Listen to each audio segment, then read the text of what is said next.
School for blind youth had its fair share of ups and downs. After opening in 1785, Ari showcased his students' musical talents in frequent public performances, even performing for King Louis XVI at Versailles. But when the French Revolution hit in 1789, the school's funds dried up overnight. Luckily, Iri's students were popular with the public, and the National Assembly agreed to nationalize the school and fund it. At the same time, the School for the Deaf was also seeking nationalization. The government decided to merge the two institutions, citing ideals of kinship between the blind and the deaf to coexist. But really, it was just to save money, and it was an utter disaster. The rivalry between Ari and the headmaster of the School for the Deaf, l'Abbé Sicard, was so bad that Ari spread rumors that Sicard was disloyal to the National Assembly, nearly getting him killed. Under the revolutionary regime, the school's focus was purely practical. Students were monitored constantly, disciplined harshly, and expected to work 15 hours a day every day. It was grueling. After a decade of this, the National Assembly forced the students to move into the 15-20, despite 4 months of protest. To the authorities, blind people were not students, they were workers, and the school was no different than an asylum.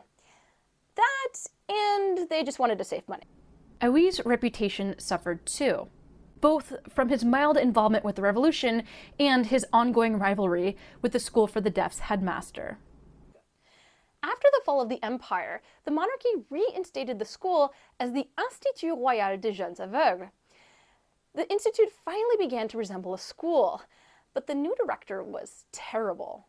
Strict discipline, 15-hour days again, cruel punishments including whipping and restraints, medical experiments on the children, and horrible living conditions.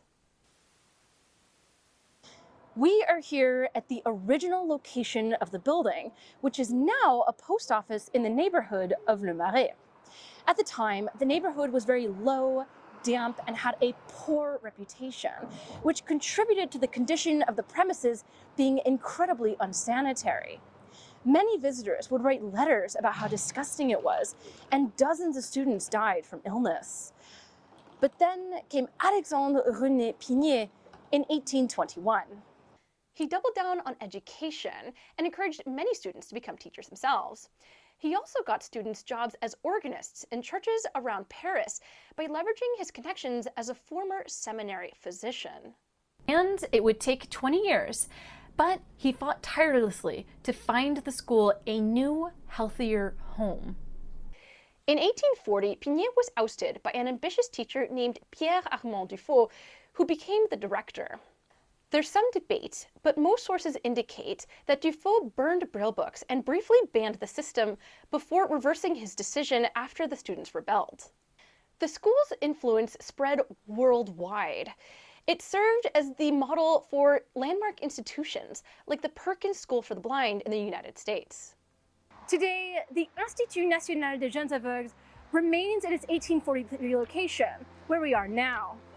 They host heritage days, concerts, and tours, a living legacy to innovation, resilience, and the power of education. Produced with support from the Blind Travel Foundation. Visit blindtravel.org to learn more.